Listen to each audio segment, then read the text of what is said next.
Hey guys, it's Vampire Mike from Sega CD Universe, and I wanted to talk about the 1989 film Split, not to be confused with the M. Night Shyamalan film of the same name, which is much, much newer.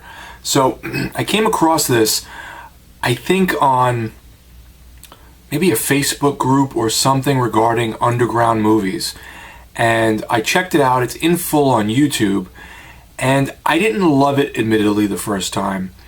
I went back and watched it again, enjoyed it way more on Blu-ray, I don't know why, and then I also just got done watching the extended cut.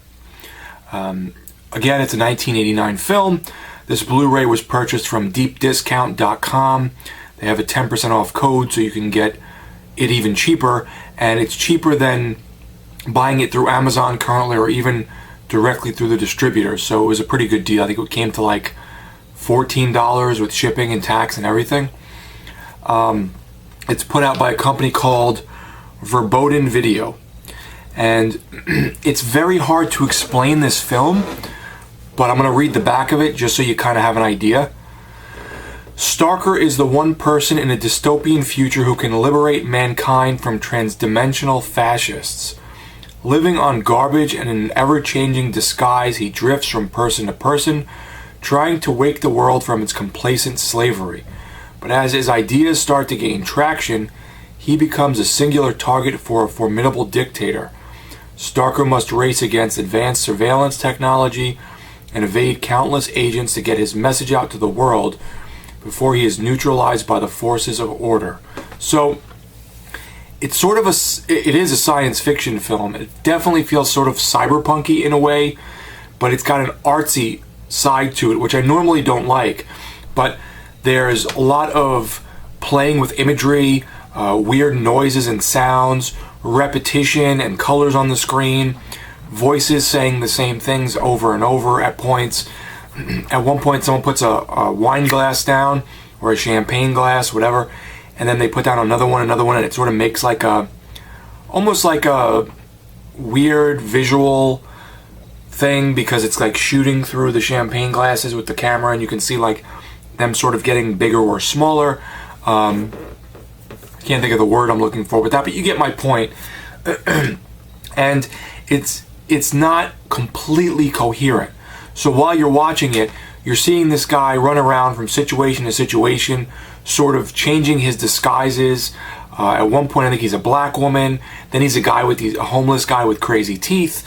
Then he's like a preppy guy with a beard and a mustache at like an art gallery. And there's this funny little thing they do at the art gallery with this guy he's talking to who's an artist. And they start drawing storyboards. And the storyboards are mimicking what's happening in the movie. And there's sort of like a tiny bit of a fourth wall break momentarily. But there is this loose story of this like dictator government, Big Brother, watching this guy, and they're trying to track him down with all these new like computers and technology, and the effects for a low budget film from 1989 are phenomenal. I mean, it is astonishing some of the computer stuff they did, almost like a Tron type thing in 1989 with this movie. And as I said, a lot of it is sort of using visual things to trick your eye, things like that, as well as computer generated graphics and things.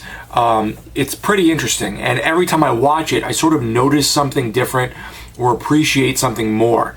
Definitely trippy. The movie is very trippy, very artsy in a way, interesting, but you have to be in the right state of mind for that. If you don't want to pay attention, or you're not in the mood for trippy or artsy or weird, you probably won't like it.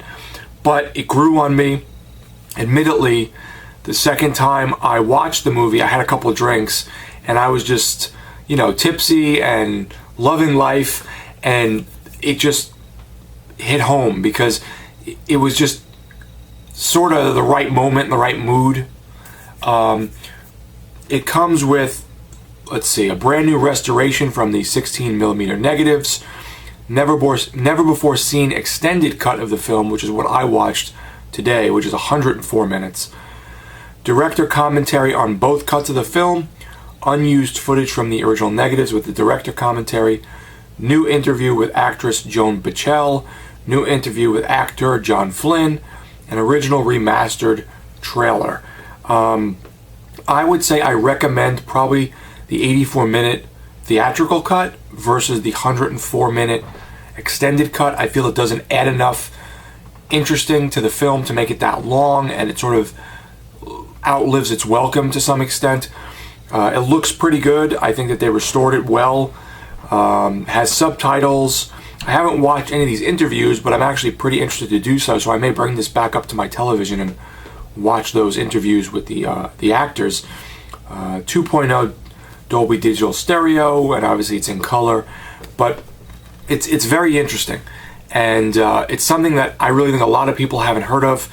If you like weird, trippy, artsy cyberpunk movies that don't fully make sense, that you can sort of play with your own ideas with, check out Split.